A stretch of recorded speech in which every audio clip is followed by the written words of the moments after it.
Hello, welcome to the Online Wine Tasting Club. Everything has changed this month, but strangely, nothing has changed. The shirts have not. The shirts are here, the badges here, the 6 wine samples are here, but a cool new wine tasting guide. Well, you say it's cool.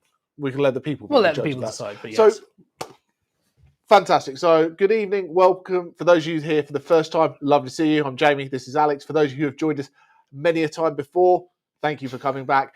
And this is our first month of doing a little combined. We kind of, having done 2 shows a month for 1.5 million years, we decided we'd try and bring it all together into one happy-go-lucky show. Same amount of fun, same bad shirts, same stupid jokes, but a little bit more.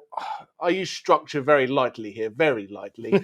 But, you know, when we do each month, we're going to have kind of our wines and our theme, and then we're going to have a little bit of a bit more of an educational bit. So this month we're doing Alternative to North America, and we're going to talk a little bit about wine tasting and evaluation. So you should have got your new little fun little booklet, and then Alex and his little tasting notes here, so you can keep them. And obviously any feedback from them is most appreciated, so we can have a little look at them. So get your notes in the chat. Any questions that you have, let us know. And then we've got Slido as well. So anyone who's new, you can jump in. Don't use the towtc.com/taste at the moment. Use this instead. Slido.com 349652. And that QR code should work as well. There we are. So scan the QR and go there. So while I start talking, we should probably get wine number 1 in the glass so we can have a little sip of the world. But Alternative North America, and what does that mean? That means lots of different things to lots of different people. We can take North America being the US. We can take it as, the tri-country of Mexico, Canada, and the US. It can include parts of Central America, depending on which definition you look at. It's always kind of interesting and fun like that. But what we decided to do was kind of go the north. We were going to do Alternative North America and do some different states in the US. Then we decided we couldn't really miss Canada out, and we did California Dreaming last year. So we thought, let's try and find some little bits and places. But what's amazing about the states, and I'm just talking about America. All 50 states do make some sort of wine, everywhere from Hawaii to Alaska to Texas to Florida. New Mexico makes some fantastic sparkling wines. And there's some really, really good, fun stuff in there to be able to get in and taste and drink. But it's quite hard to find, as we found, because yes, we were a little bit late finding this, getting the tasting sent out, because it involves having to go to a whole new bunch of different suppliers trying to find these wines. Because if you look in a wine shop in England, it is California, California, California, with a side order of more California. Absolutely. And and there's also the thing. Why don't we get it? Why don't we get all these cool wines? But I think it's finding the balance. Okay, you can find a lot of American wines in the UK, but they seem to be at polar opposite ends of the pricing spectrum. There's a very cheap and cheerful, easy drinking, the White Zinfandels, those kind of things. And then at the other end, it's these cult wines, the Opuses, the Harlands, that are hundreds and hundreds of pounds a bottle. Yeah. And we're starting to see more, premiumization. But there's less in the middle. And it's also about things that become known. As things become known, they become, they can import more. It's difficult to get, the ground running. Doing a new state and trying to import that into the UK is almost like a new kind of like Eastern European country trying to get some footing in here. It's not what people are used to. And with these smaller productions, it does sometimes lead to higher prices. So if you go, do you want a Pinot Noir from Oregon? And it's the same price as a Pinot Noir from New Zealand that you've had, or a Pinot Noir from Burgundy that you've heard of. It's going to be a bit of a tough sell. When they're at the more if they're all coming over at 10 quid a bottle, you go, I'll give that a go.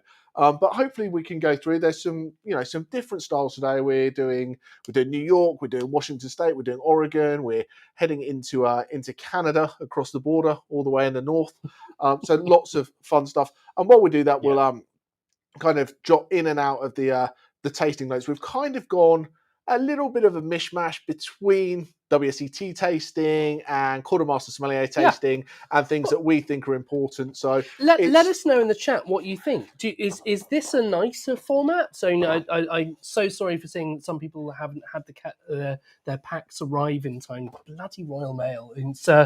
It's just been a nightmare this week, hasn't it? But we really hope that we're glad to see that you're here, and we hope you enjoy the live tasting and enjoy the wines later. What I will say is that one of the things I love about America is when you go to the shop. I love it and hate it. I love it and hate it. You know, how much is something in America?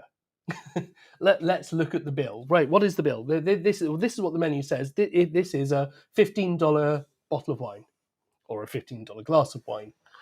And then you get to the end and it keeps going up and up and up.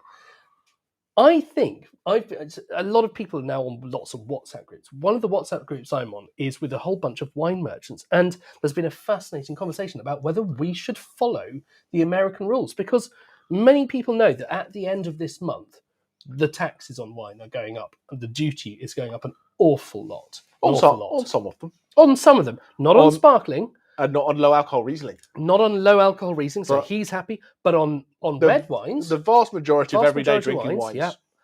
Yeah, it's really bad, because then they don't just tax you; they then tax you on top of the tax, because you have to pay VAT on top of the duty. So, what might look like, but the worst ones to be hit by this are the fortified wines. So Port, Madeira. If you want some Port Madeira, buy it now, for goodness sake. It's going to go up by probably £1.50 retail by the end of the month. It's nonsense. So yeah.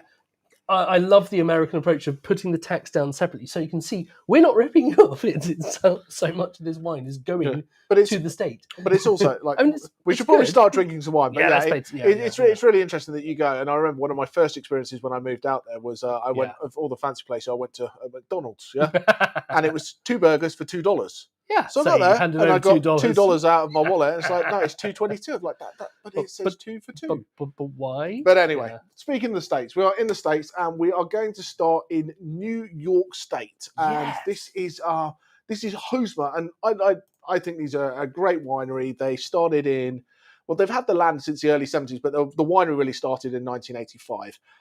And they are up in the Finger Lakes. So the Finger Lakes is northwest of New York, coming up towards the Canadian border.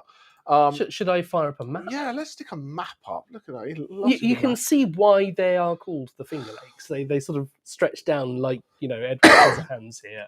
Fingers. So where we are here, we're on Cayuga Lake, which is kind of in the middle of the Finger Lakes. You got Seneca, which is right down the middle, and then if you go one lake over to the right, is Cayuga. You look at the top of that, you've got Lake Ontario, which is basically, you go across that and you're in Canada. So that's kind of where you are. You're quite far north. You've got Niagara Falls around that area, and you can kind of see, it's quite a fair distance from actually New York City. You're not Manhattan and walking down the road into the Finger Lakes. But these guys, so you're further north, a lot of kind of cool climate things. So they do a lot of Riesling. We've got a Lemberg we're doing later on. They make some Chardonnay. And if you like this style, I think at the moment, is it 5 or is it 6? I think we've got 6 different Rieslings from Hosmer on the wine shop. So they do, this is a very dry style. They do a slightly off dry style. They do a single vineyard. They do lots of cool stuff. And I had the joy of having a wine dinner with Julia Hoyle, who's the winemaker there at the end of last year down in Newbury. Cool. And just to talk through what they do is absolutely fantastic. Before we dive into like my fun fact, it gets so cold there, so cold in the winter. What they have to do, because vines go dormant, and they usually go dormant and they're absolutely fine. They come back around the next year. Mostly. Gets so cold, they have to strap the vines down to the ground and bury them in hay, so they don't die, because it gets that cold over the winter. Yes, they can survive a certain amount of cold, but that amount of cold that they get in this sort of southern Canada, right up in the New York State region, it's extreme. It can kill the plants. It can, basically, they can only do so much, and they store all of this starch that's going to get them through the winter into the roots and into the trunks of the plant, and that just keeps them going, just ticking over. But if they get too cold, it's going to die. It is going to die. It's a living organism. So I love this cool classic style bottle. Look at that. That's great, isn't it? When they say dry, So we are talking tonight. We're going to be talking just on and off about tasting and evaluating wine. We'll go through this a bit more in the middle somewhere. But the classic thing, Rieslings, they're not all sweet, and probably most of the people on this tasting know that. But this one came in about wasn't it about 5? No, it's low, 0.3 grams. Is it? Yeah, I thought it was close. What's it again? Sorry, 3 grams. 3 grams. So 3 grams, yeah, which is definitely dry. That is definitely a dry wine. But I love the fact that they say this is a dry Riesling, and actually the technical sheet on this says we stop it to make sure it doesn't get rid of that last 3 grams of sugar, because that really helps preserve the fruitiness and the fruit flavors, and that they are there. And what that little bit of sugar does for me is it doesn't give it sweetness, and yes, it enhances fruit flavor, but it gives it that weightiness and that mouthfeel. Sometimes, you get the Rieslings they get absolutely bone dry, and they're super high acid, super fresh, super zippy. This having that little bit of RS in there, and when I say RS is residual sugar, it just holds that kind of ripeness and that richness. Yeah. So it's not sweet fruity, but it makes the fruit flavors come out. But you can see, when you go to Germany, they have, the levels of Cabernet Spätlese, Auslese that you're supposed to know what that is. Here, and it's not going to work because I'm not going to get close enough to the camera, but there's the International Riesling Foundation. And if you pick up the little, the bottle on the side of here, you've got dry, medium sweet. And here there's a little arrow on dry. So you're able Excuse me for a moment. He's going to try and put Badger Cam on, isn't he? Yeah. So Sorry. that gives us the opportunity to kind of pick the bottle up and see what's going on and be able to kind of understand what what the wine's going to be without having to have this guessing game. Is it dry? Is it sweet? Is that? Because there's, if you like Riesling, and I love a Riesling in all different styles, but if you pick up the bottle and you're not sure what it is and you're hoping for a dry Riesling on a summer's day and you get something sweet, you're going to be a little bit disappointed. Just with the booklet, let's have a little kind of look through as to what we can do. Because when we say wine tasting, it is much more about wine evaluation. We learn a huge amount from looking at the wine. We learn a huge amount from smelling the wine before we even get into tasting it, to give us a clue as to what the wine might be, what you might expect from the wine. People talk about sommeliers blind tasting, and they pick up a glass of wine, they swirl it and go, that's a 1982 Chateau whatever, bang bang bang. And you're just able to know what the wine is and go from there. And it's like, how do they do that? But it's a bit of a deduction that you'll pick up the glass, and we'll take this wine that's in here, for example, and go, oh, is it red or is it white? It's an easy answer. It's a white wine. I'm like, oh, look at that. That's good. There we are. Yeah, that's exactly what I was talking about. So it's the International Riesling Foundation. We can see there it is. No, but we go, is it red? Is it white? So all of a sudden, and I know there's exceptions. Okay, there's always exceptions. Okay, because you go, is it a Pinot Noir? And you go, no. And then you go, oh, it's a white Pinot Noir. Of course it is. But generally, we know this is going to be whatever it is and what it's not. So where did I get to? That new camera. That new camera. It's the new camera. It's absolutely stumped him, because that's actually quite good. Look at that. Sorry. It's much prettier than me. Kathy makes a very good point, which is that blind tasting is incredibly difficult. And anyone who's had to do this during an exam, they will know this is the case. But we were talking about, is it white? What colours are we actually seeing here? Are you saying, is it actually white? Is it actually white? Yeah. Because if you put it up against a piece of paper, and someone asked me this question in a tasting a year or so ago, and I've still not come around to answer. So, we say that there's a red grape because it makes a red wine, and it's kind of, red, purple. Yep. And they go, but this is a white wine. I've never actually seen a white wine that's white, like a pint of milk. No. So why is it a white wine? But that's for another day. Yeah. But you then go, if it's a lighter colour, and which option have we gone with? You've got lemon. Yeah, we stuck with WSET on this. Then you've got gold, where you go a bit deeper, richer, and then all the way into amber. Yeah. So if you're at that lemon style, you're generally going to be, and I'm going to use the word generally a lot here because there's always an outlier. Like blue wines. That's not exactly. Is it? It's generally going to be a lighter style of grape, lighter fresh. It's not going to be as rich and heavy. Lovely tasting, those. And there is. Yeah. So once we have a look at that, we'll then have a smell, and we'll look at the different flavors and aromas that we get, whether it's fruit, whether it's secondary, which is kind of like our oak. I think we'll dive into a little bit later, or the tertiaries. And once again, I keep saying the more, without even reading the tasting notes, the bigger the tasting notes kind of shows how much more complex the wines are. So this is it's 2020 dry Riesling from Hosmer. And most white wines aren't really designed to be drunk much more than a year old. When I say most, I mean probably by volume produced. So the stuff we get in the supermarket, the containers aren't designed to let it age.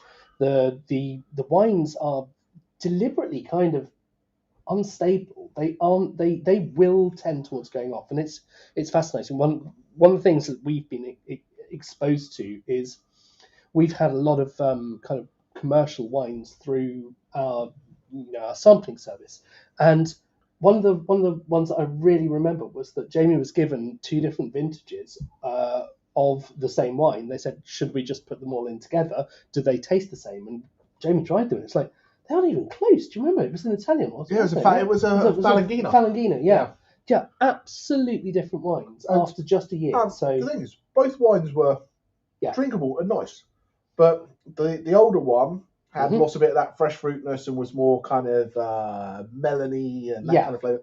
And the newer vintage was just lemon and citrus and acid. Yeah. A lot of it being, which one do you prefer? And I think the style should have been that more kind of crisp, fresh style. But if you put them both together, you would have just got a horrible mishmash of the worst of both worlds and gone, why bother? It wouldn't have represented the bottle at all. This is a fascinating reasoning. And I think what you generally see with white wines and red wines as they get old, the colour tends more towards brown. Everything becomes brown over time. But this is a Riesling is a wine that is designed to age. It has the acidity which protects it. Why does acidity protect it and allow it to age? A lot of it's down to the fact that you think about it. If you stick your hand in a bath of acid, it's going to have a bad time. And it's the same for a lot of the microorganisms that they can't live. They hate it. The answer is. The answer is low pH. It's low pH. Yeah, exactly. And Riesling makes ripe wines with a lot of sugar content that still have a low pH and a high quantity of acidity in there that makes your mouth water. So they're stable for a good number of years. They don't go off. They will evolve, and they will develop more caramelly, complex flavors. Just for that comment, I was a non-Riesling fan until I met Jamie. I bet I'm glad Dan arrived with your replacement pack, Mark. That's great. I think by the looks of it, your postman's a bit keen to shove it through a hole that wasn't quite for all the post and the pack big enough with all the post as well. So sometimes it feels like a cult thing. I never drank wine like this until the online wine tasting club. I'm like, sorry. There's a lot of people who hear the word Riesling and think it's all blue nun and that kind of thing. But that's what it is. But we yabber on quite a bit about Hosmer and Riesling. Do you think it? And you've got your little map, you've got your little compass to fill in. So should we put wine 2 in the glass and kind of then talk I think we'll go through it with wine 2. Yeah. Yes. But let us know where you're popping this down. Are you saying this is high acidity, low acidity?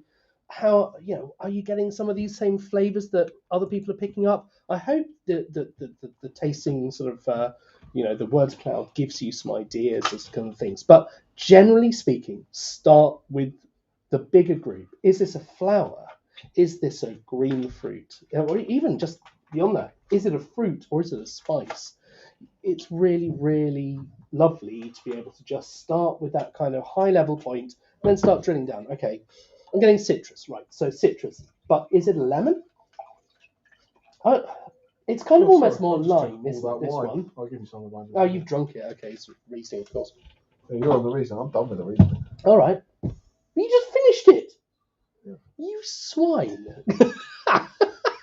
I'm just a bit overexcited. This is what I have to put up with. Well, he has to put up with me, to be fair. So it's definitely 6 of 1, and but yeah, that is the approach. Start with your high level groups. Just start drilling down. Now, is it lime? Now, is that lime like lime cordial?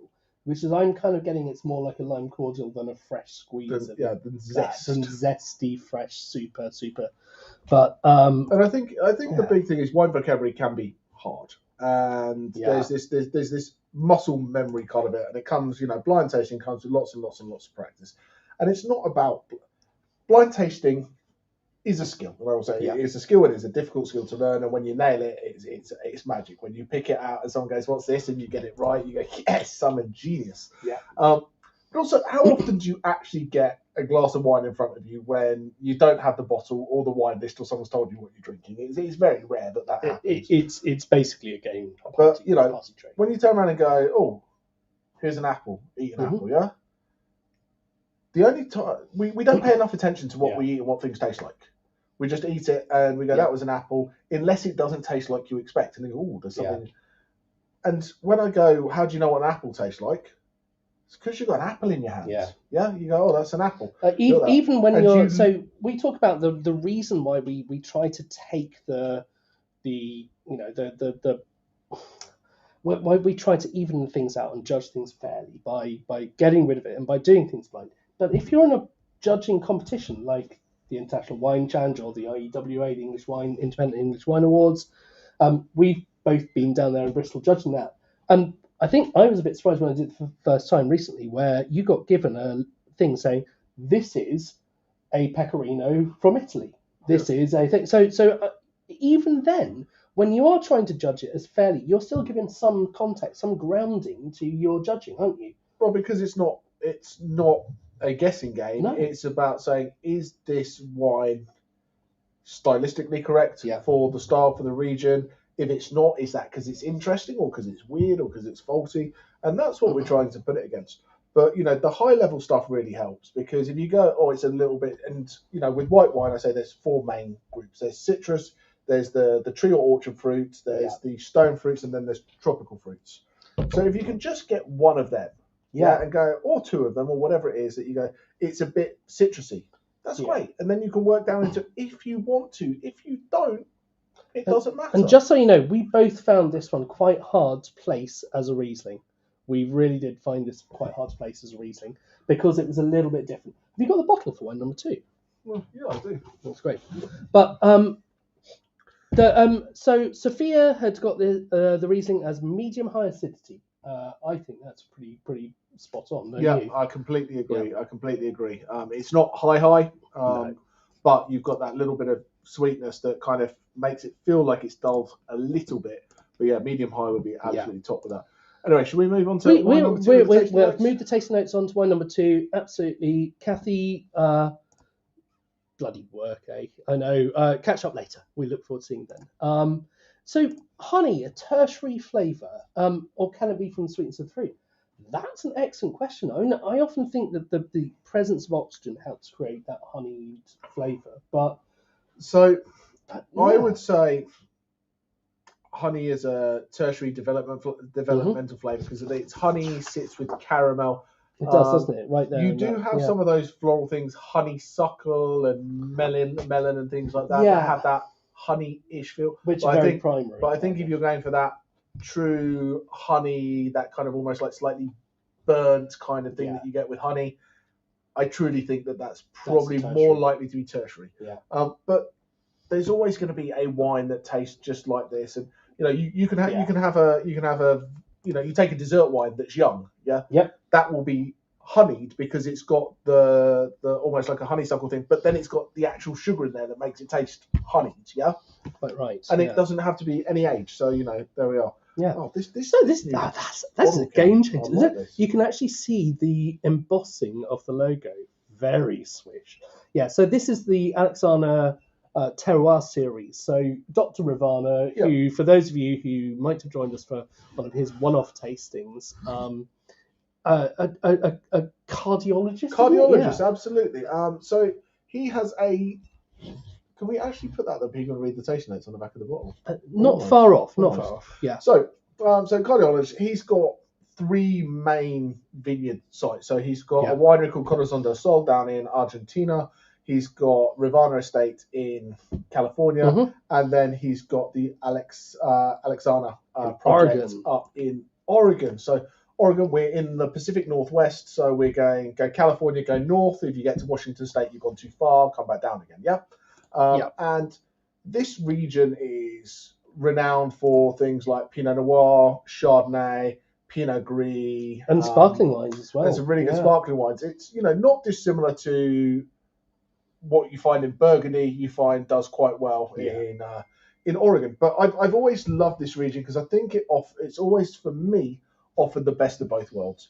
It's got a lot of that new world technology and that new world style, but then because it's a little bit cooler climate, it's got this kind of essence of old world, if that makes sense. So a lot of new world winemaking techniques.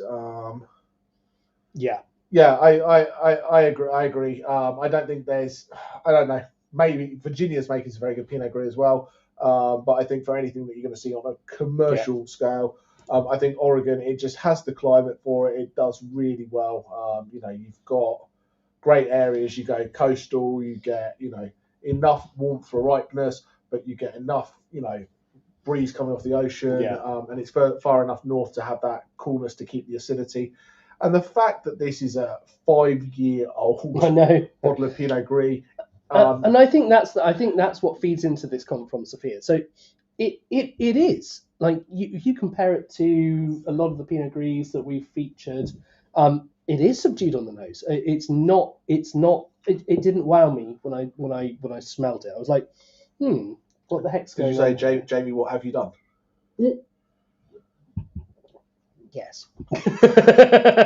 So, but but actually, then boom, you taste it. Lovely it's like, freshness. Wow, cool. Not quite as weighty as a Gris from Alsace. No, but I think it's just delicious. I think it's like you say, it sits at that kind of nice halfway point. That we've liked a lot of the Pinot Gris that sit in between Gris and Grigio in style, and that's the lovely thing. I mean, if you've got your tasting book, take a look at the colour of those grapes. That is exactly the colour they are. They are this halfway house between red and white grapes. They are. If you were to make a rosé, Pinot Gris is probably a bloody good starting point. Get a lot of Pinot Grigio blush, don't you? You do get your brush, yeah. But it's kind of mad. It is this pink, and then as the season goes on, it just sort of greys. It just kind of almost like kind of silvers, like a silver birch. But a little bit of alcohol in it, 13.5%. So you've got a bit of oomph about it. And then there's a bit of a mix and match. They do some stainless steel, about 80-ish% stainless steel, a little bit of French oak, a little bit of a 1-year-old French oak, a little bit of neutral French oak. And then neutral, what they mean by that is it's lost its flavour. It just is. It's allowing a little bit Craig of David aging said, time. Lost your flavour. Have you Tell me, lost your flavour? Yeah. So we have decided that we are going to try to squeeze into every one of our tasting booklets an obscure lyric of a stupid song at some point that may or may not be related to anything. But tell me what your flavour. I think that's fine. Absolutely. So that's a lovely tasting note. So the oak is integrated. It's not dominating. It sits back. What are the flavours if we're looking to get that? I mean, we've got it all written down. We've got our vanilla, cloves, coconut kind of thing. Coconut's more an American oak flavour. Vanilla's perhaps more of a French oak flavour. But it sits in the background. It doesn't shout, hello, I've been put in a very expensive barrel. Whole cluster. Unlikely to be whole cluster. It is whole cluster. Oh, it might be whole cluster pressed, but not fermented. It's not got any of pressed. your old. Yeah, it's whole cluster pressed. You love it, whole cluster. So, actually, perhaps we should explain that. It's dry farmed. It's native use. No, you can leave whole cluster till a wine making session. Okay, we've got plenty to go through. We're gonna do 12 months of education in one evening. My word, we normally try to. I know we do. We thought we'd be a little bit more structured. Listen to that very quickly. But if we go through our little thingamby here, right? Yeah. So after that, Pinot Gris 13.5, 2018, USA. We'll have with Oregon. Okay, so color wise, where are you at this, sir? I'm just saying, I'm with Rich. The aroma is cool. It just wasn't that vibrant style that I was used to, but it was gorgeous. I like that tasty nose oozed from the glass. Lovely. So yeah, we're going to do colour here. Where are you for colour? Colour. Okay. Is it white? It is definitely white. So lemon. It's in that lemon category. It's not really going into gold yet, is it? Okay, so we're gonna run around the compass here, and Yeah. very quickly, and I'm gonna work from 12 o'clock, and you're gonna give me that pencil, and I'm gonna score you. Right. Okay, right. Okay. Okay, so Oh, alcohol. okay. Yeah, well, I'm not seeing if This you can compass. do north, Okay, south, so east, or west. for those of you who have it in front of you, this is the compass here. So we've got the categories. We're starting from north, are we? We're starting from alcohol at the north. Alcohol. One being low, 5 being high, and everywhere in between. So I'm going to score me, and you give me your scores. When we're judging the alcohol, we're looking for the heating effect it has on our mouth, and you've got to get away from the acidity. Does give you a certain amount of that same kind of stingy feeling if it's super high acidity. I don't think this is super high acidity, so I think we're going to be getting predominantly the effect of the alcohol. If anyone wants to chuck their scores in the chat, we'll take notes. It's a bit unfair given that we've already discussed that this is 13.5%, but you notice it in particular just on the lighter edges of your gums, just around your teeth. That's where the alcohol really kind of, the skin's a bit thinner, it starts to seep in. You can notice a little bit of a burn. It's not quite going into high, but it is definitely on WSET level 2 terms. This is, I'd say, is a medium. I'm at 3. You're at 3 out of 5. 3 out of 5 for alcohol. Yeah. Okay. I might edge it to 4. Yeah, you can go to 4 then. Because we're not doing a WSET exam, so I'm going to go 4. Right, I think what we'll do for a white wine, especially, we'll get round to 6 o'clock, and then we'll go to the video, and then we'll come back and do the second. Okay, and then we'll do the second half on the next one. Okay, I like that idea. Acidity. So when we're looking at acidity, this is kind of how much it makes your mouth water. So if you put your head down, you notice it, and it might fall out. Sorry. live on camera. Yeah, it's definitely that 3 or 4 region for the alcohol. Acidity. Ooh. I don't notice it because the acidity is masked slightly by the fruit, and they kind of working together against each other there. I think it's a 4. I'm a 4 for acidity. Yeah. It's 3-4 again in that ground, but that was my mouth really did water, and also doing the first one, it's quite hard to put that marker down. When you do multiple wines, if you do this when you do the tasting, you'll kind of get in the groove of this is this compared to this compared to this compared to this. Yep. Okay, flavor intensity. Okay.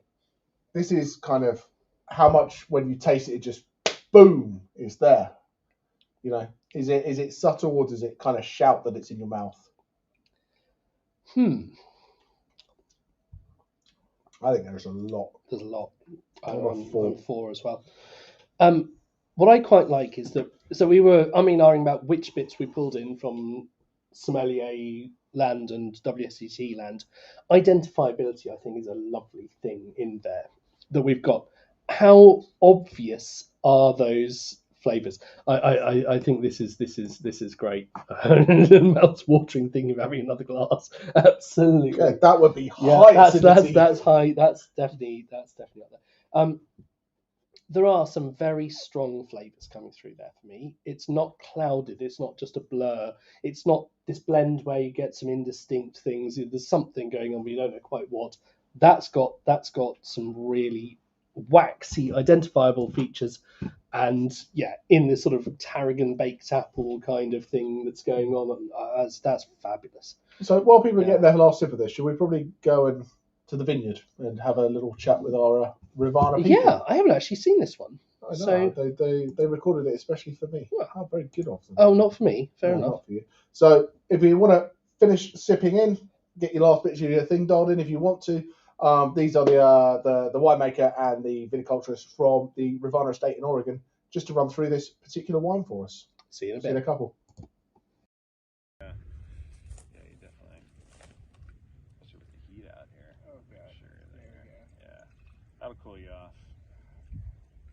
That'll fix what ails you.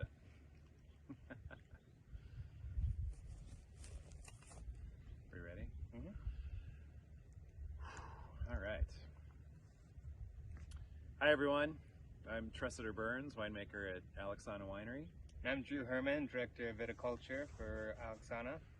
We're sitting here in our Pinot Gris block at the beautiful Ravana Vineyard, drinking our 2018 Terroir Series Pinot Gris.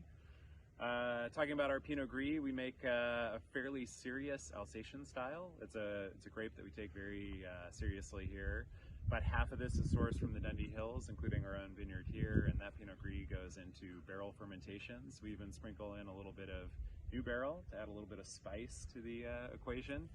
And about half of this is sourced from a vineyard a number of miles from here in the foothills of the Cascade Mountains, which gives us some very electric, sort of acid-forward energy, bright energy. We stainless steel ferment that and then bring those components together prior to bottling.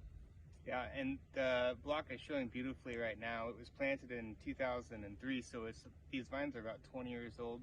So they're starting to really build that old vine complexity, which is really paying off in our current treatments, and very exciting. So a little bit about Pinot Gris in the New World, right? Oregon is sort of the forefather of Pinot Gris in the sense that David Lett was the first to plant Pinot Gris outside of the Old World, right? About 3 miles from here. Yeah. So the vineyard, the Stone Ridge Vineyard that we source from in the Cascade foothills was at one point the largest planting of Pinot Gris outside of the Old World. So beautiful old vines as well. So I think overall the average vine age for our Pinot Gris is north of 20 plus years. In my hand, 2018 Terroir Series Pinot Gris. This wine received 95 points from Decanter, so it's, I think, sort of one of the best examples of Pinot Gris that we've produced here. Again, Oregon being a center for quality Pinot Gris, the fact that we were able to achieve that, I think, is quite admirable. Yeah, delightfully aromatic. It's like grape flowers and Asian pear, beautiful flavors. And it's showing well too, with 5 years of bottle age as well. So again, serious wines, it can be aged with serious aging potential. Anything else, sir? It's always good to get out of the vineyards, isn't it? Always good to be out of the vineyards. It's like they're listening. Go, anything else, sir? No. That's Cut. it. We're done. We're done. That's all they're getting. But that's wonderful. No, it's a really cool wine. It's a really cool wine. And Oregon is just this lush, foresty place. I have not been there. I've flown over it many times. I need to get there. You're starting to see with Oregon. If you have a look at the map, people got the map.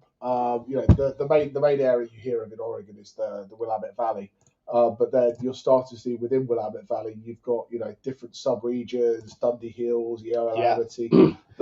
Carlton's not very well respected. Not dissimilar to what you've seen around Napa. That Napa now has all these sub-AVAs within it. That we're seeing just in the world of wine in general. Like we're getting smaller and smaller micro regions and microclimates that really sing to what they are. That and that doesn't mean that a bigger AVA is necessarily not as good.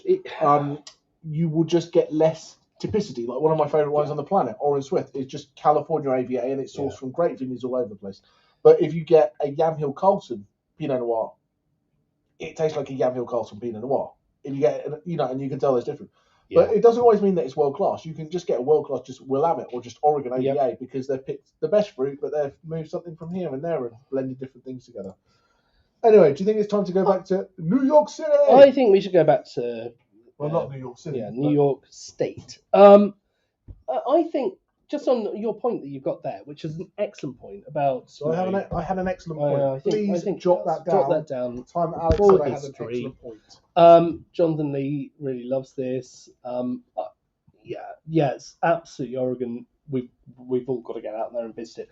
It is the state where the Burgundy producers... say what you will about Southern California, getting the Santa Barbara region. I think that's where my favorite, Pinot Noir place has been. But a lot of the Burgundy producers who know a lot more than I do have said Oregon. They are... Druins up there. Yeah, exactly. Some really good stuff up there. Quite right, too. So, we are here with a bit of a strange one, Lemberger. Not a name that I was massively familiar with. Reminds me of a bit of Kek Frankos. Kek really. Frankos? No, I think it's more like sort of Blaufränkisch. It is But, that kind yeah. of style. It is that kind of style. It is that kind of style. So the Blau in Blaufränkisch it refers to blue, and as they say in the song, "I'm blue, dabba-dee, dabba-die, dabba-dee." But this wine is actually one song lyric. am I restrained to one? Fair enough. Yes, Drouhin does have some top-notch Oregon wines. They've got some top-notch Burgundy wines as well. Yeah, please do. Thank you. Another dry wine. So Kek Frankos. This is Austro-Hungarian, basically. The old Austro-Hungarian Empire, which includes going down in Slovenia. I am going to tiptoe in Slovenia this summer to go and explore what they've got. But this was all part of the Austro-Hungarian Empire, and Kek Frankos or Blaufränkisch. Kek Frankos is the Hungarian word, and Kek means blue. Blau means blue. It's how did you describe this? You described it as a spicy Pinot Noir. So yeah, I've always described it when I talk about Blaufränkisch. I say if Pinot Noir and Syrah had a baby and it was Austrian, it would be Blaufränkisch. And that's really it's got that lovely lightness, that lovely fruit, but it has this beautiful spice in it without the spice being overpowering. It's got this tang. I just think it's a really well made wine because sometimes you get a Pinot Noir and it can be a little bit light, a little bit, and this kind of goes. Oh, I'll have a little bit of a kick at the end there, and makes it, I think a really good food wine. There's this hilarious article in the Spectator this week, which is one of the more atrocious articles I've seen written about wine recently, and it's basically slating British wine, English wines in particular, and it talks about how English red wines, based on, I believe, his sample of one that he had tried, tasted like rubbish Vimto cherry aid kind of thing. I was like, that is ludicrous, but yes, Pinot Noirs can be a little bit watery, especially if they're from cooler climates. And I think the fact that this Kek Frankos Lemberger gives just that little bit more spice. It's not over complex. It's suppressed in the glass. Absolutely, I'm agreeing with Sophia again. But yeah, Kathy, I thought this was Pinot Noir, but it does have this slightly sweet note. The color is quite heading into brown. So where would you place this color now? Because this isn't in your purple, definitely. But I wouldn't even say this is. I'd take it at your tasting notes here that you wrote, and I put it under brick. Brick. I don't like brick. No, because you don't have brick. Oh. So I'm giving you brick. I'm adding brick. You're adding brick. I'm adding brick. Is that right? To me, this is heading into garnet. Okay. Right. But I'd say it's so not ruby. Is that one little step before garnet? One step called before brick. Called brick. Okay, fair enough. Sorry, helpful. It's got that almost like little bit of oranginess about it. Yeah. It's not the most.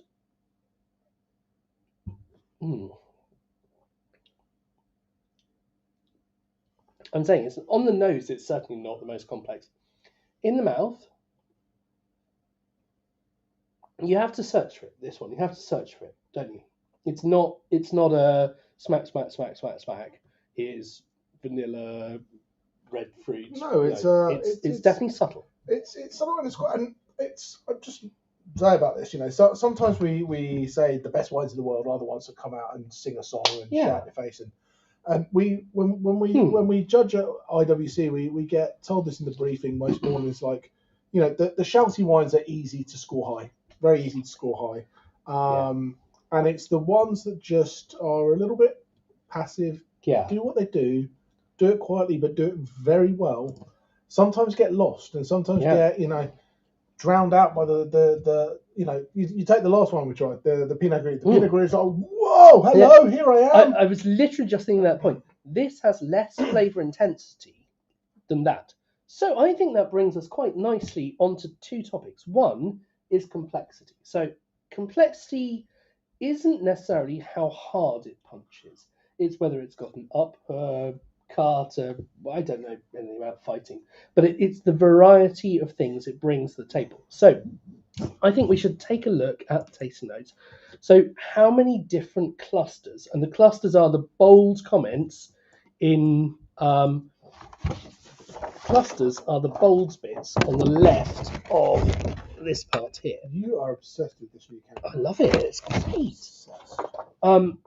So, are we getting, for example, we're certainly getting on the primary category some red fruit, strawberry, cherry, that kind of thing, and there's a plum kind of character going on to that one.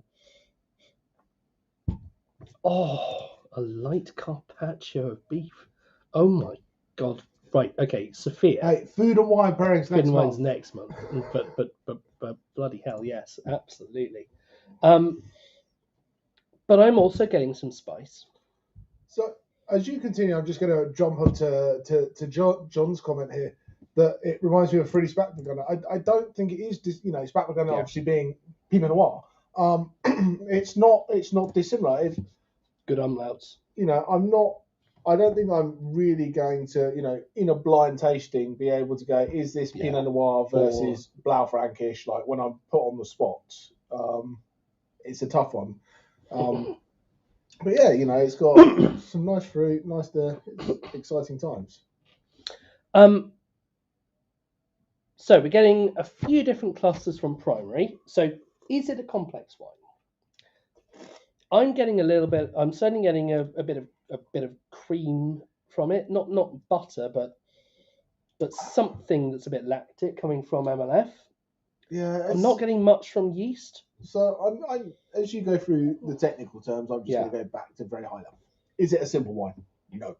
No, I think it's complex. Is it very complex? No. Also no. No. It's a little bit complex. So Definitely. I think it's that step above being, a commercially made wine to drinkability into this carefully crafted wine. Yeah. But when you're this light, there's only so many things you can do. There's only so many different flavors you can get into something that's. Otherwise, you hide the grape. You can smack it with winemaking techniques. You can put it in a heavily toasted barrel, toasting being where you lit a fire inside the barrel. Extract it for 7.5 years under all the pressure under the sun. And people do that to Pinot Noir, and I think it's a crime. This is a cool wine. The more I drink it, the more I like it. It was slightly overpowered by the white wine. How bizarre! This is what I love about doing this. Yeah. I don't know. And in the chat, how many people in the chat? Yes. Yeah, that's fair. That is more complex, more powerful, I would say. But how many people are walking into the local wine shop and picking up a New York State Cayuga Lakes Lemberger? And I think it's fun to have it open and drink. So when we get into the conclusions element of this, and we do your blick, and I was really clear. I wanted to get this. I fought for this sentence. I said, it doesn't matter what the scores say, because if you love it, you love it. Just don't worry. You don't have to love a wine because it's got a gold medal from IWC. You don't have to hate it because it doesn't have any medal. Absolutely. So, but there's also a thing. There's enjoying a wine, and whether a wine is good are two very different things. Yeah. You can like a wine and it can be poorly made, over extracted, overly sweet, whatever, but you like that stuff. For example, you can like a well done steak. That is not a well cooked steak.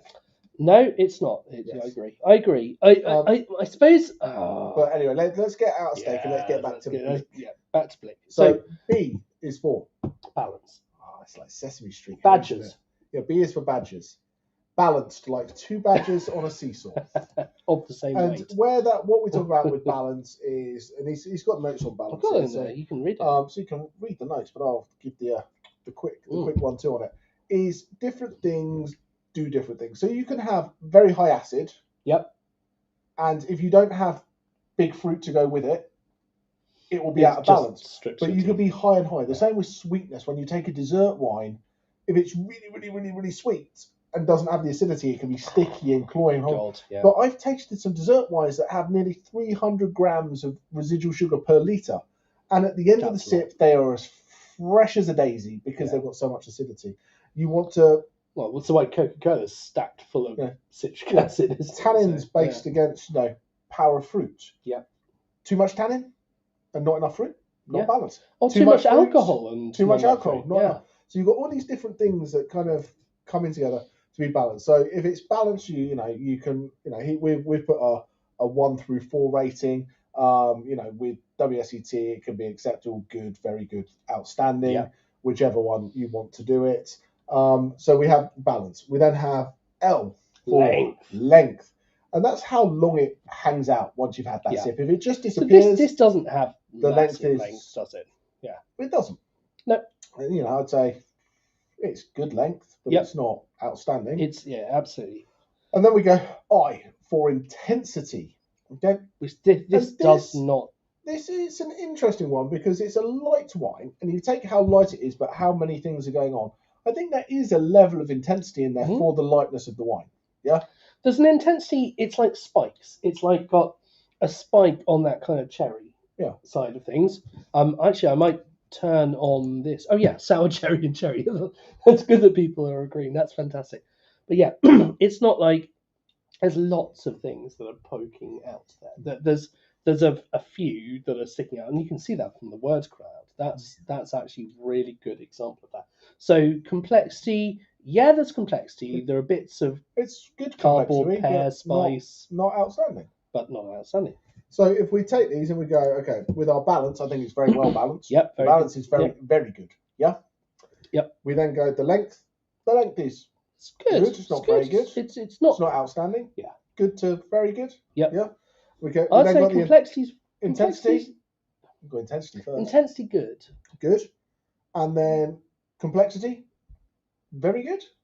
I'd say very good actually. Very good. Yeah. So if we average them out, we're somewhere. I had to look for it, but now I've looked for it. I'd say very good. If we average that out, we're somewhere between a good and a very good wine. Yeah. We're not an outstanding wine. We're not an average wine. We're not a poor wine.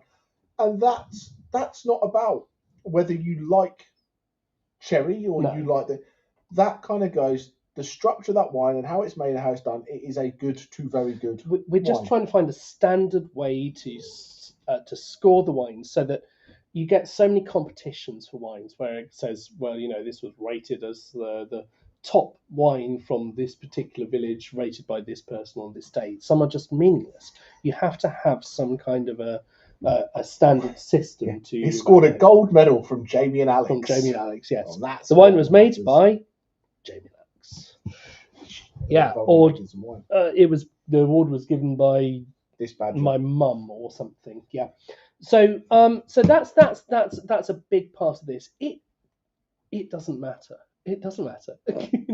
It only matters if you have been picked as a judge for a competition or you are trying to pass an exam at WST. Otherwise, stick to I like this wine because that's good enough. But I also think these things help because when you walk into a wine shop or you try and pick something, you can get to the stage of going, I like something that's got bigger structure. I like something with lower acidity. I like something all the individual parts of it. All those bits help you go. And if you don't like something, you can go, well, what was it I didn't like? It was very high in acid, or it was very sweet, or it was too fruit. And that could be the reason you did like it, right? And if you can do those, it gives you the vocabulary to go and find your next great glass of wine. I'm 100% with you on that. And I think you're better to describe what, rather than going, I like Malbec. Guess what? There's a million styles of Malbec. But if you go, and Kathy will tell you that hers is the best. And it's very good. I wouldn't disagree. I've heard rumours of empanadas. I have heard rumours of empanadas. But anyway, we'll talk about that later. Wine number 4, I think. Okay, we're going across the border, going north. Yeah, let's go to Canada. So we are tiptoeing just over into Canada in the northeast corner. But what is quite surprising about this part of Canada, and I'll move the tasting notes on, is that it is not a million miles off the latitude of Napa. It dips down, but it is battered by the Atlantic, so you do get very, very cold winters. But on average, over the year, we tend to talk in terms of these growing degree days, which is a measure of the cumulative heat that arrives on the plant that takes it out of dormancy. So it's going, if it's, let's say, 5 degrees, the plant is dormant. It doesn't really matter if it's 5 or -5, the plant's not growing. over a certain point, sort of about like kind of, I think I'm talking off the top of my head here, but sort of 10, 15 degrees, it starts to grow, and it's really starting to grow there. So you want to you are now going how far over and for how long throughout the day. Now we all know that Pinot Noir needs a little bit of a cooler time at the end of the day to recover. Some varieties don't, but this certainly has that diurnal shift, But the what- cold at night, hot during the day. But it's hot. Actually, it's very similar to But Burgundy. what it also has is it has a massive lake. Yes. So therefore, it doesn't get too cold No. at night. In the winter, once the lake's lost its heat, freezing, Yeah. and that's why they can get ice wine. Mhm. But you've got this kind of moderating that. Yes, there is a big diurnal shift, but there's not an extreme cold No. during the growing season. So Do we have a carrot? We do have a. No. Oh no! This is that's me hanging out with Tom. So Tom never actually told us how he pronounces his last name. We found it out tonight that it is Batchelder. So Batchelder. it's not Buckelder or Bachelder if they are trying to be French or anything. It is Batchelder. So Tom Batchelder. Will Lyons from the Sunday Times says he's one of the best winemakers in Canada. I think he is, but he's just a lovely guy, isn't he? He's so absolutely nice. phenomenal. He's so nice. He came to Tring, met him at a couple of shows we've been to. But he makes absolutely phenomenal wine, but is so meticulous. And there's people who say that the place that you grow your wine is important. Yeah. And then there's Tom. Yeah. And I'll show you. I've got them in front of me. So this is one of his booklets, and this is Oh, sorry. Yeah, I'll bring Finn's note up later because this is important. Yeah. But this is him mapping out every vineyard in Niagara. Able to reach. Let's bring this over. Okay. Just so you can see this. And I've got to go full screen as well. Look at this. To a few hands. But this is catalog 1. This is just Gamay. This is just the Gamay. So that's your Gamay, which you used to Beaujolais. Then there's I'm not going to flip through them all. That's fine. Well, Focus. I've got a PDF copy of it. If anyone wants one, if anyone wants one. So we've got pages after pages of maps of the structure of the soil, of everything. And then episode 2. This is episode 2. Pinot Noir and Chardonnay. Yeah. Just everything up and down and why, and what the soil's like, what that gives to that, and I think it's amazing that you have. And a lot of it is based on, yes, there's soil, but then how far it is from the water. And, you've got in Canada, you've got the VQA, which is the Vintners Quality Alliance, which is the same as an AVA or a DO, all that kind of stuff, based on what you can do. All your kind of sub-regions, that kind of stuff. This is his Whistler Park Pinot Noir, and I just think this is stunning. It's off the charts, isn't it? So I said on Twitter a couple of days ago when I was saying sorry for us not shipping these on quite the time frame that we wanted to.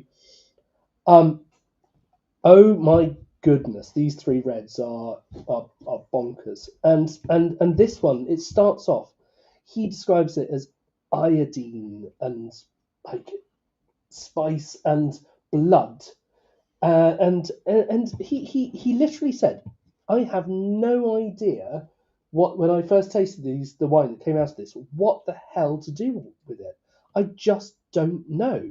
A wild child that you have to learn to love. We are on that, so let's bring the tasting notes up because there's already a lot going on. But my God, he's right. It's so. So what he did was just declassified it. He said, I'm not going to do a single vineyard project out of this. I am just going to put this into my village level wine because I haven't got a clue how to make it yet. This is so different. And it is a wine that has this chemical kind of, artificial chemical, mineral, as in one of the periodic table just stands out to you. And I like this, that I had not thought of it being anything to do with mince pies and Christmas, and now I can't get it out of my head because that's. I think we Very should just good. go to the video so I can sit and just sip on this for a few minutes. Yeah. I think that's really Can we fun, just yeah. quickly look at Finn's amazing? So you tried it at the Canadian Embassy, yeah. Thomas Batchelder is very, very charismatic. What a cool wine! What a cool wine! It is. Yeah, and the age on this gives you that tertiary style. I think you are comparing this to American Pinot Noirs. Let's say the Oregon and the. This is now at a point where it is punching against some of the really finest. And I think this is what's important about not lesser known region, but less kind of like accessible regions that we don't see loads of. That this isn't good Pinot Noir for Canada. Yeah. This is good great Pinot Noir. Pinot Noir. Yeah, Full stop. and I think that's what's Yeah. important when we look at other region stuff like that. We've got to start marking it against its peers in the rest of the world. You know, you go, this is good. You know, we try and do it in England, don't we? Oh, it's pretty good for English. No, it just needs to be pretty good. And the finish is still going. I'm barely able to drink this because it just goes on and on on. I don't need to take another sip. We go back. And we just quickly before we jump to the video, go back to Blick. Balance, outstanding. Length, outstanding. Intensity, outstanding. Complexity, Outstanding. So this wine This is is an therefore outstanding wine. So this gets you all four on that chart there. We haven't shown the bottle. Oh, would you like it? Well, let's get that. So just this little bit down there on the conclusions. There you go. If you love a wine, you love it. But if you're judging it, outstanding scores in all four categories: balance, length, intensity, and complexity. That is it. And there's no faults for this. So. Here's a bottle. A bottle. It looks remarkably like a Batchelder Pinot Noir It's bottle. very much like the Wismar Park.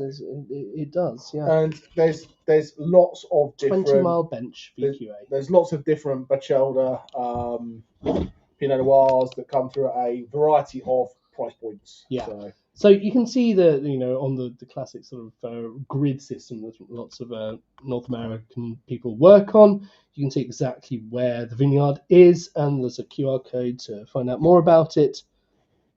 Consulting notre catalogue de terroir, which is the things that Jamie was holding up. Yes. There's your VQA badge, which is like your AOC or AVA.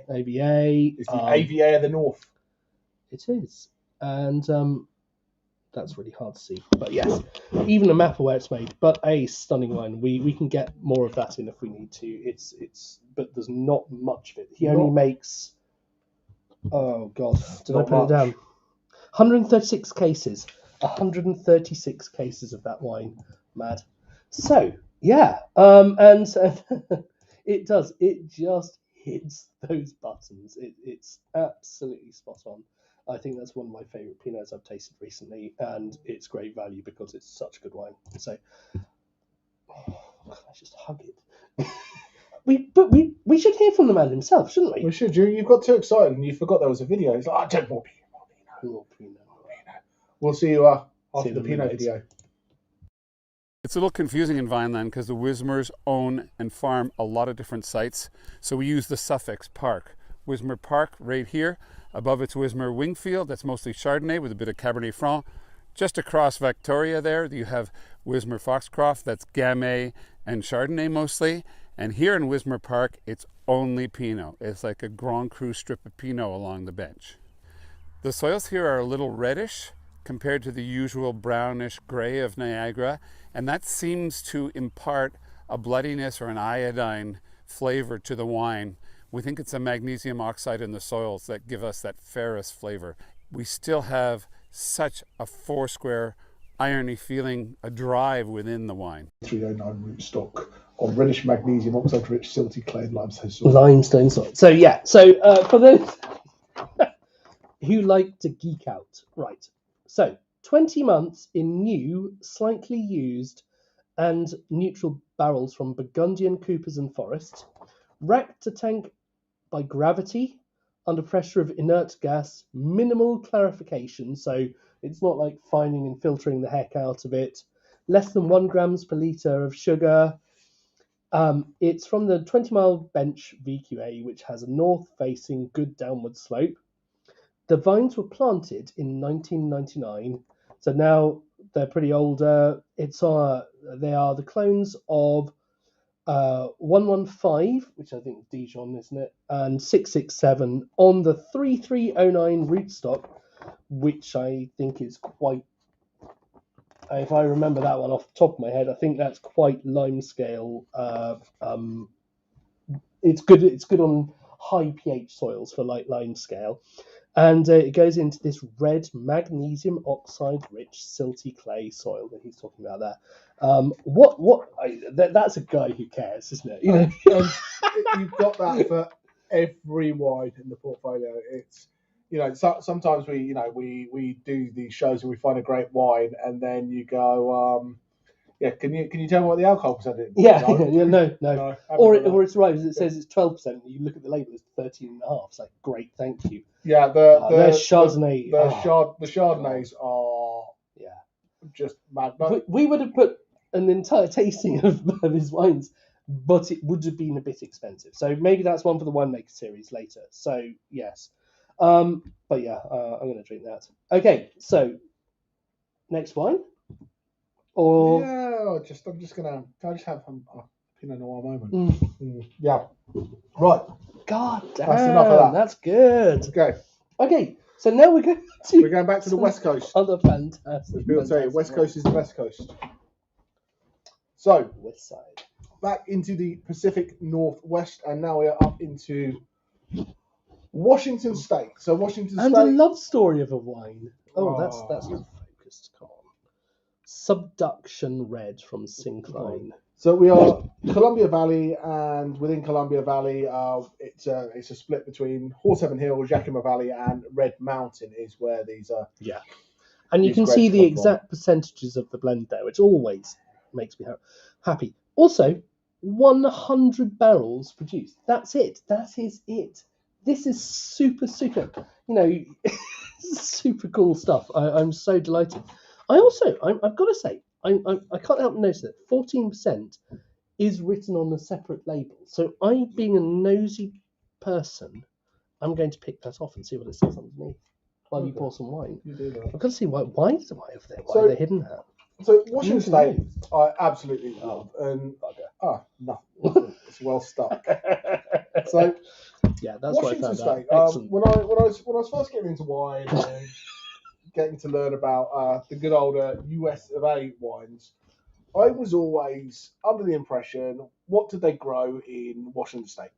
And it was Bordeaux blends with a bit of Syrah chucked in it for fun, and that's kind of what a lot of them. You say about Syrah chucked in for fun, but Syrah was in a lot of older fashioned Bordeaux blends before they said no, you shall not use Syrah. But yeah, so it's kind of a homage to the past, but also. But now what we're seeing is they're getting split out. Ooh. You're seeing the Rhone blends and you're seeing the Bordeaux blends as two separate things. But I think this is somewhere where the joy of new world winemaking becomes that you can experiment and go, well, I like this Bordeaux-esque kind of thing, and I could add that to it, or I could add this to it. And there's just some cool wineries. What if you've ever been, it's really kind of cool. So you can see here all the all the wine growing regions are kind of in the south and going over to the east. Yeah. Then you see Seattle, and you see this area just above Seattle called Woodinville.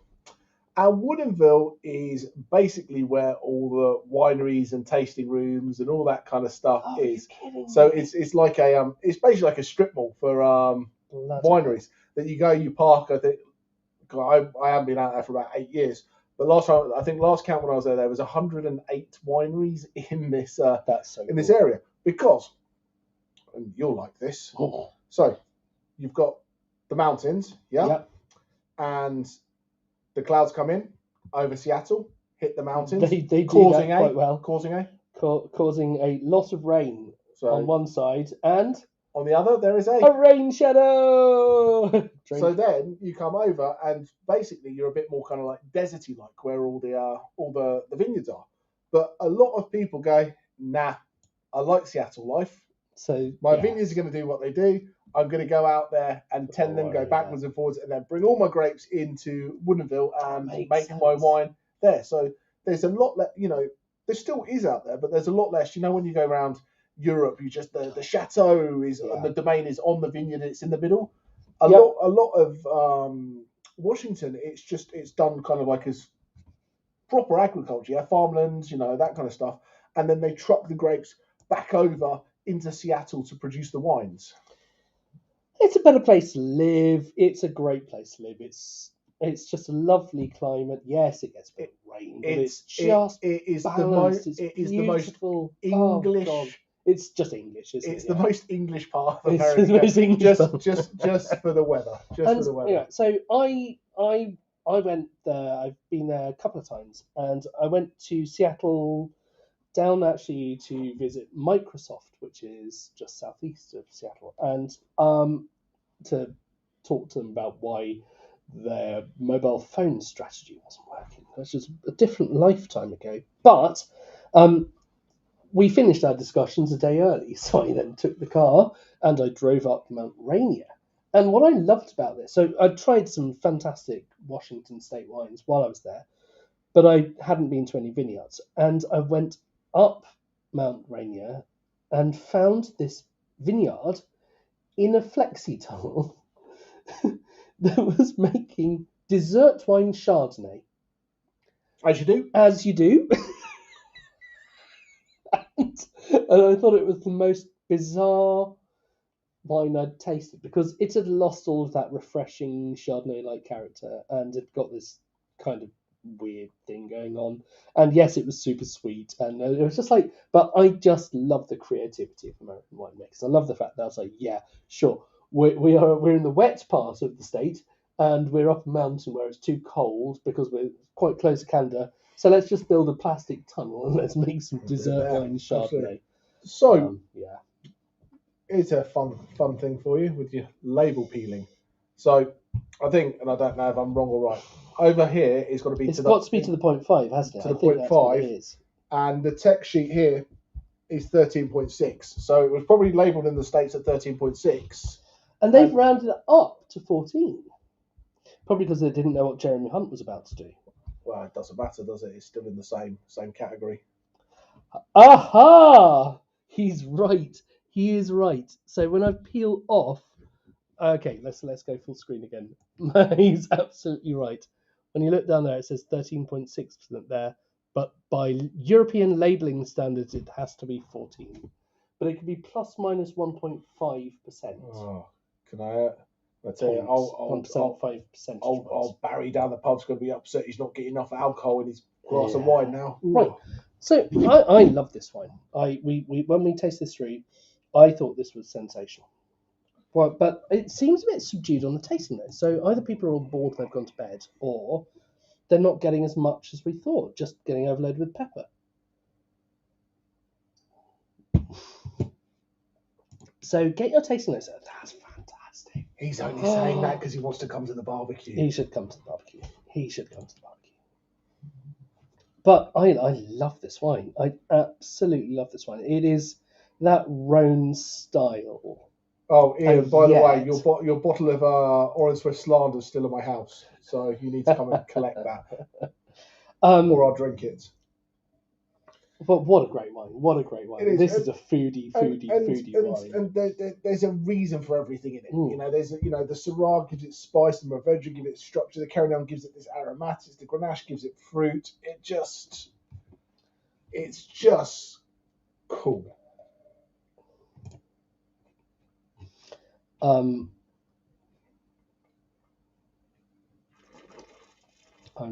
glad you are loving that. So Richard's saying, where is the barbecue? It's at my house in Berkhamsted in Hertfordshire, which is a very short train trip out of London, about 25 minutes, half an hour or so.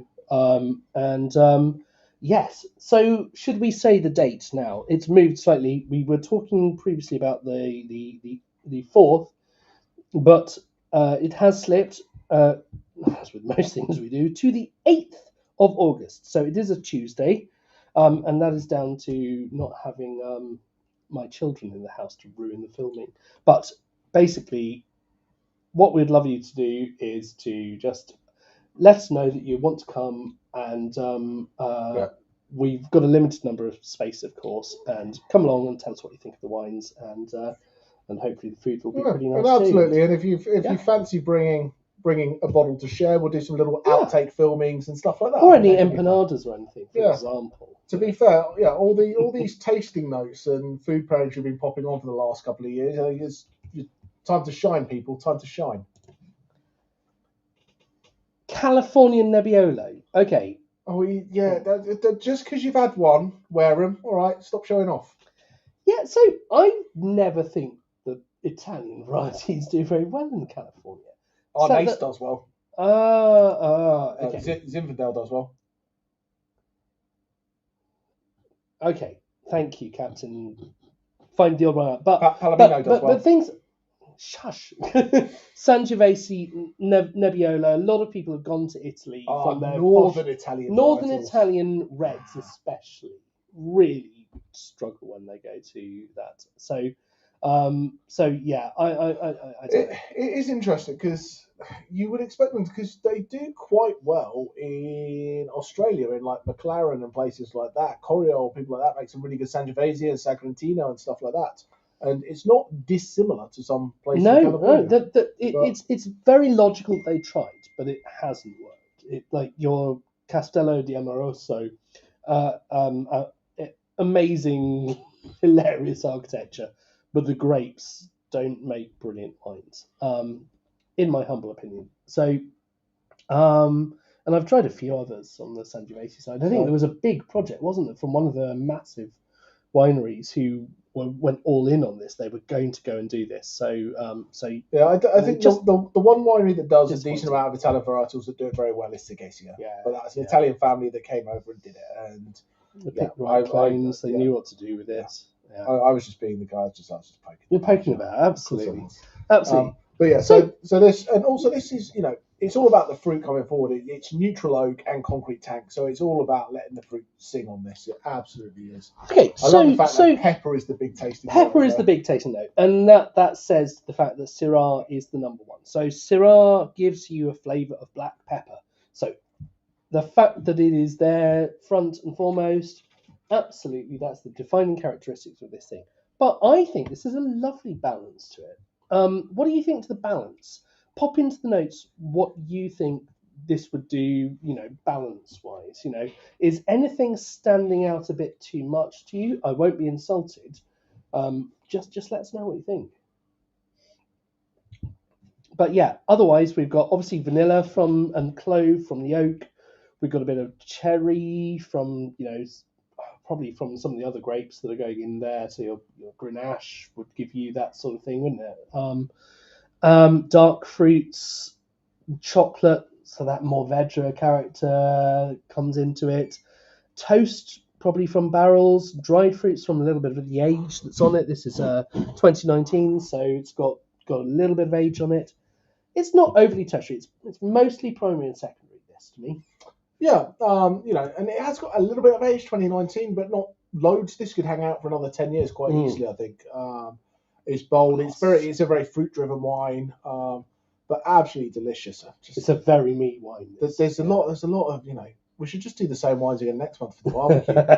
Would anyone be upset if we just did these 6 wines, just sent you the same samples every month and talk through? Because I'd do this quite happily every month for a year. It'd be fantastic. Excellent. Cool. Good, great tasting notes.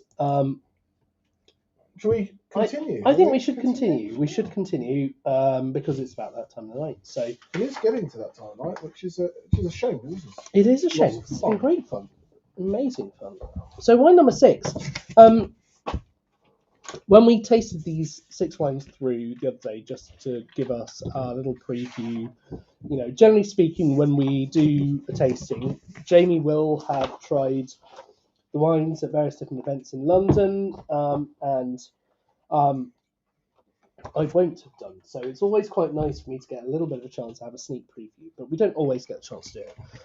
This... one day it's going to go very, very badly. What have you chosen, Sunshine? What have you done? It has happened. It has happened, but not often.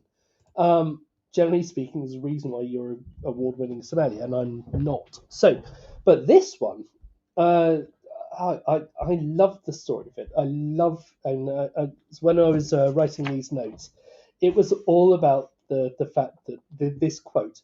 This might just be a pretty damn good place to grow grapevines, and the fact that there's now an AVA there just because of these pioneers. That is the pioneering American spirit. And here we have the two founders of Kiona Vineyards, and it's gone down through the generations. It's a wine that's made with care, but they had to dig deep, literally, to try to get this wine to work, because that's the thing with a lot of the Californian wines, is that they've had so many dry years. This year's not been dry. This year's been great from a waterfall point of view. But they had to go down. They said, the guy said, "I've done my geology. I reckon we should hit the water around about 550 feet below the ground." And so they called in people to dig a well, and they started digging the well, and they went down, they went down, they went down. They found absolutely nothing. It's like they got to like 475 feet. The guy goes, "I don't know, guys. We're not sure what to tell you. Still no water. Without any water, you've invested in a piece of land that has no potential for making wine." So, and he kept on going, and they hit the water at exactly 550 feet down. So this is proper pioneer stuff. And what is so special about Red Mountain? I think that's just as good a question as what's so special about that particular vineyard that Thomas Batchelder was saying. This is a cool place. This is a very different place, and that's okay. Is it a Bordeaux blend? Yes. Does Napa make Bordeaux blends? Yes. Do they taste like that? No. Does Bordeaux make them? Yes. Doesn't taste like that. No. It's South Africa, nothing like that. Sense no. of place. It's got the sense of place. This is a blend from two vineyard sites, Heart of the Mountain Vineyard and then the Kiona State Vineyard. 69 Heart of the Mountain, 31 Kiona, I think. But it's got all 6 Bordeaux varietals in. All 6. Carmenere, the Lost Bordeaux varietal. Cabernet and Merlot heavy with little bits of everything. Decent chunk of Petit Verdot, 11% is it? 11% Petit Verdot. But what I like, these guys make cool wines, and they make different things as well. Those are in the tasting note. We know it's wine number 6 when the badgers get the tasting notes. Do you want to pop that in the? Yeah, let's get the camera. Camera can. But these make other cool things as well, and it's on the boat now, so it's not in the UK yet. But I've got an option on grabbing some when it arrives. So if anyone is interested in bottles of Chenin Blanc dessert wine from Washington State, which are absolutely spectacular, there is an option there. Once again, just because we talked about on the other one, 14.5 on the alcohol there, yeah? 14.8 on the text sheet. So this time it's rounded down. Yep. It's all about trying to make the statement you want it to make, but yes. But yeah, down there, presumably that says 14.5. There you go. Yep. You also see these things like L.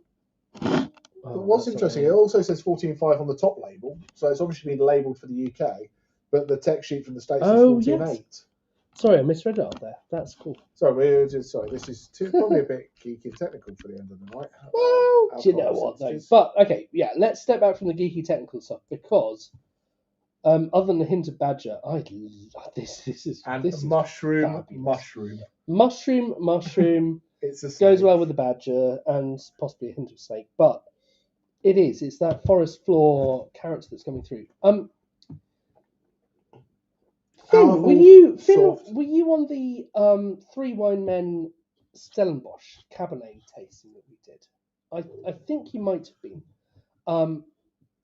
because those Stellenbosch Cabernet blends had some of the most concentrated flavours for me that I'd ever had of the eucalyptus that was coming into these things, and I think that gave them their sense of place. This is a very different kind of style to me. I wouldn't smell it, I would know that there's a little bit of greenness, a tiny bit of the green, like, sort of. It's more into the green pepper than tomato leaf. It's not that really, really unripe you've thing. but you've really got to look for it. Like the You've fruit got is, to look for it. Yeah. It's almost like tasting it because of the way it is. Yep. I would. This is like, oh, you're not good at what you do. I would hazarding a guess. I would say this was Merlot dominant and Cab second, but it's not because there's not as much greenness as I would expect for that much Cabernet Sauvignon. Yeah. Fillet steak. Exactly. Like I said, beef. That was when I tasted this. Tasting it was beef. This is what we're going for. We're going for, and obviously if we're going to go for beef, then we might as well go for some nice Wagyu A5 or something like that. But let's not go into that. Pyrazines, methoxypyrazines. Yeah, that's that group of chemicals that are designed to tell the animals that are about to try the wine. And we've got a great video about animals trying to eat your grapes a little bit later in the tasting, well, towards the very end, of course, because we are towards the end. The pyrazines are designed to try to off-put those animals from eating an underripe piece of fruit where the seeds are not ready to be dispersed yet. Cabernet is very heavy in that, both Cabernet Sauvignon and Cabernet Franc. But as they go down, you're left with this lovely kind of refreshing kind of element to it that comes from that. You can detect it on the nose. I know it's well balanced. There's lovely acidity. The structure's beautiful. The body's rich. It's got some nice tannins in there that are well integrated. So let's talk structure, because you've just mentioned that word, and that's another one of our boxes that I think is a word that's quite thrown around and not necessarily very well understood. Because what the hell is the structure of a wine? It's not what the hell is the structure of our show? What the hell is the structure of our show? Well, let's not go there. That's for another time. Excellent point. But structure. What is structure in a wine? So it's all the different things coming together that the things that, if they're in the right amount, will create balance. Mm-hmm. So it's how the wine is built. So we build the wine on fruit, with acidity and tannin, and body, and that is like the building blocks of wine, and that is the structure, and how those things interact lead to your balance, your length, and your complexity. Okay, and specifically, I suppose it's some of those elements which, like, you can say a light wine with light alcohol, light fruit, light tannins is in balance, but it's not got massive structure. The structure's like going, how much acidity, how much tannin, how much fruit have you got? They've all got to be there, but that's the difference between the wine with small structure and big structures, is whether it's got those kind of key components that give it some oomph to it, and let it stand up to food, and let it stand up to aging in particular. So a wine with structure will generally age a bit better. Do you remember when we should have done the tasting with bottles rather than just one pouch? Yeah, I know. Good wines. That's fair. So these are okay. So on a mark out of 10, how good were these last few wines? Or actually, how good were the wines tonight? Just drop into the chat a rating out of 10 for how much you've enjoyed these wines, because there are I think this has been one of my favourites so far. Do you think we should pop up? Is it too early to favourites? I'm intrigued by favourites tonight. It could go anywhere. It could, couldn't it? Yeah. It could go anywhere. Look at this. 10 out of 10 from Sophia. 10 out of 10. Lovely selection. Happy days. So should we get to wine and right, and then we can share the prices with people, and then we can talk about what's happening next, and then we can Excellent. I'm so delighted that you've all been peaked with the new format. Wow. Hopefully not. Yeah. Hopefully we'll go on and find even better from now on. What we're saying is, we put that effort in the new format, and that's it. Thank you very much for coming to the Online Wine Tasting Club. See you again never. He definitely spent our budget on these ones, but absolutely great. Let's go on to the favourites and see what people say. So while we're talking about that, how should people get involved with the taste, the barbecue? I think we've got a few people have already put their names forward. Let's turn that off as well because we don't like to show that while people are voting. So pop an email over to info@towtc.co.uk and we will pop your name on the list and we'll draw them out of the hat when we know how many limited places my wife will let me have for dinner. Sorry, we're doing it as lunch, aren't we? Yes. Middle of the day, midday lunch. So take the day off. Does that mean we're starting prep at 6 a.m. then? Probably. Looking forward to that. Probably. Cool.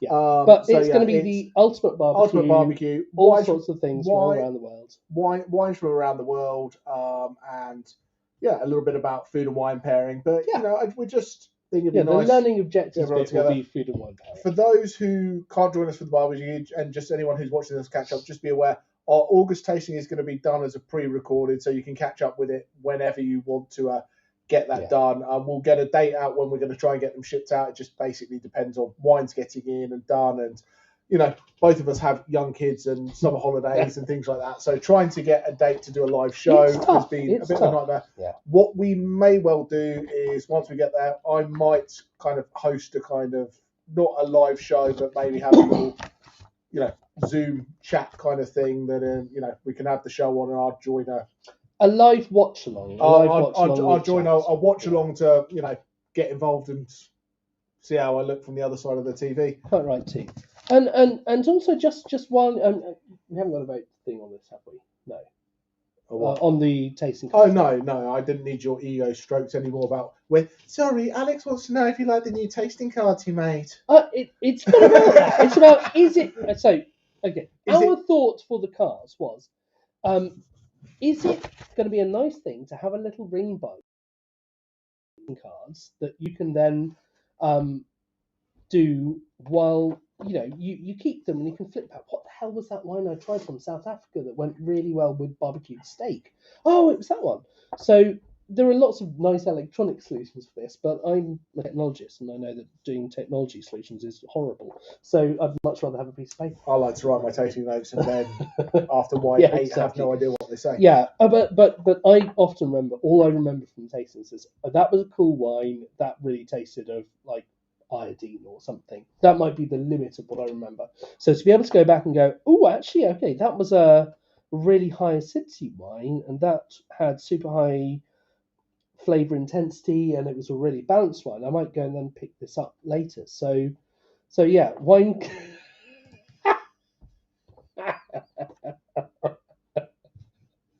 Excellent. I need more shirts. There are not that many colours of dividers. That would be the problem. But yeah, it's one of the best ideas I've ever seen. Wow. I'm going to shut up now. We've got a brand ambassador to get that done. Yes, Excellent. that would be great. Yeah. So do we want to have a quick look at the prices? Yeah. So have a quick look at the prices. But while we look at the prices, I've got other news for you. Because there's a duty rise and that's not fun for anyone. We've decided for the next few days till the end of the month to discount everything that we have in the shop, just to help it be a little bit less painful. So as of now, we're all stacking up. Basically, we're stocking up on everything we can find. We're stocking up, but we're also getting it out as well. So it's all good. So 10% off everything in the shop at the moment. If you buy, I meant personally. We're all personally. Oh, I'm stocking personally up. stocking up. Yeah. On the if you spend over 75 quid, there's 15% off. Yeah. If you get to 150 quid, 20% off. And if you want to buy some really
And we're back. Sorry about that.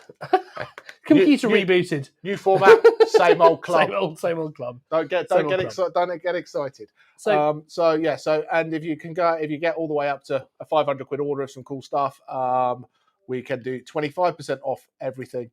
If there's wines that you've loved previously that aren't in the shop, give us a shout, give us a call. We can source them for you. And you know, if there's something that you like that we've never had before, but you want to know, can we get you a bottle of Bollinger or a bottle of Cristal or something like that? We can get that. So we want to be not only getting you into your, you know, great tastings, but also helping you get your everyday drinking wines, all the kind of stuff you need. We've just bought in a really cool Malbec. We did an Instagram live on it earlier. Less than 10 quid a bottle and just fantastic. Beautiful. So, you know, if we can help handmade thing. If we can help you get more of your wine, if you want us to give you a call once a month just to check in, see what you need, happy to do that. So if anything like that works for you, and we are we are offering up Jamie's brother, and now no one wants it. No one wants it. So Jamie's brother is basically here as your personal sommelier. He ran Tring Winery for a long time while Jamie was over here, and him and Jamie will come together to basically be your private wine advisor. And we'd love to help you stock you up the cellar before Jeremy Hunt takes £1 a bottle away from everyone and ruins everything. Yeah, how many pounds a week is that for us? That's a lot. That's a lot. But it's been great fun, a lovely night, and thank you so much. Perhaps what we should do is to see which wine has won. I shall find that out. Why don't you talk? So how can people talk to Dan? So you can talk to Dan. You can email him, dan.smith@onlinetasting.co. You can give him a call direct on 0333 016 8770. And yes, it's something that we're going to start offering full time in September, maybe with a price attached. But for anyone who's in on it now, we're going to do it free of charge because we love all you lovely, lovely people and want to put some great wine in front of you. Damn, guys, this is tight. This is really tight. But the wine of the night that has come out actually quite clearly is the Pinot Noir. Ooh. So Canada. Blame Canada. Awesome. Blame Canada for their... Yeah, and yes, Finn, while it might have been Pinot Noir at about £40 when it went there, by the time it's actually come into the country and had the duty paid on it and gone through the importers, unfortunately now it's a bit more. But it's fantastic wine nonetheless. And compare it to a £60 Burgundy, I think it's so unique. I think it's so different and so cool. So a really, really good wine. And yeah, just pop on. If you want to buy a case of anything, we will bring it in. So we've got that Syrah blend. I think is my favourite actually from the night. It wasn't your favourite, but my favourite's the Kiona. Yeah, that was excellent as well. But yeah, they're all good wines. But great anyway, wines. We're going to roll credits. And just remember, if you have any fun things you want to send to us, you might get in the credits as well. You might. So a huge thanks to Magda for this one. Have a great night. Have a great night. Take care, and we'll see you next month.